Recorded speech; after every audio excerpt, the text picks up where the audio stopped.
आपको बताएं कि ईरानी हमलों के बायस अमरीकी फौजी खित्ते में अपने अड्डों से निकलने पर मजबूर हो गए और होटल्स में क़याम कर रहे हैं। न्यूयॉर्क टाइम्स के मुताबिक ईरानी हमलों से 13 अमरीकी अड्डों में बड़ी तबाही हुई है। रिपोर्ट में कहा गया है कि अमरीकी अड्डे नाकाबिले रिहाइश हैं। कुवैत में अमरीकी बेस सबसे ज़्यादा मुतासिर हुई है।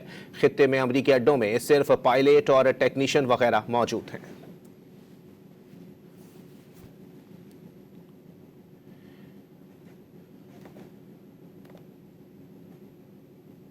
ईरानी हमलों के बायस अमरीकी फौजी खित्ते में अपने अड्डों से निकलने पर मजबूर हो गए और होटल्स में क़याम कर रहे हैं।